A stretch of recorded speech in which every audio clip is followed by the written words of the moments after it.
और कैसे कैसे विभिन्न लोगों से ये सजा है।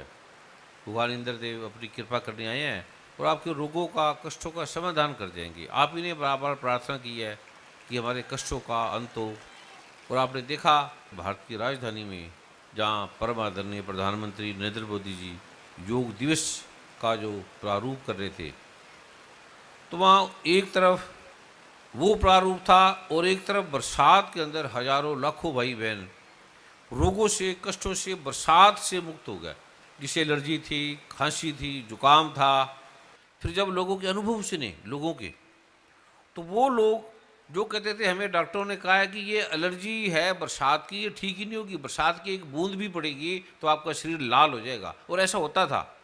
वो कहते मैं इसी से ठीक हो गया, बिल्कुल मेरी एलर्जी ठीक होगी, मेरा दमा ठीक हो गया। और मैं मिट्टी में पड़ा हुआ, कीचड़ में थे वहाँ लोग, और वो ठीक हो गए। कैसे ठीक हो गए इसका मुझे कोई ज्ञान नहीं है। मैं कोई ब्रह्मा विष्णु में से नहीं, शिव नहीं, कोई शक्ति नहीं मेरे पास ऐसी।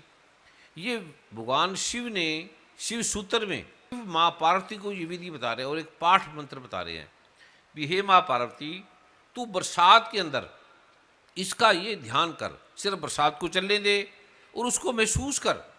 ये भगवान शिव ने शिव सूत्र में 112 विधि बताई है।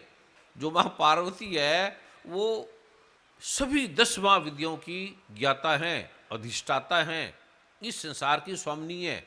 एक चीज़ और ध्यान रखना, ये 5 तत्व हैं हमारे, पृथ्वी, अग्नि, जल, वायु, आकाश।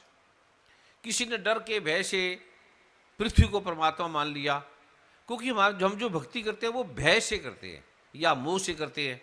तो जब भयभीत हो जाता है आदमी, तो वो उसे जो भी सहारा मिलता है वो पुकारता है।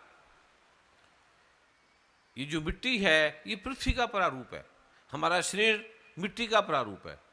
भयभीत हो जाते हैं तो फिर जो जैसा बोलते हैं हम करने लग जाते हैं, पृथ्वी की पूजा करने लगते हैं भय से।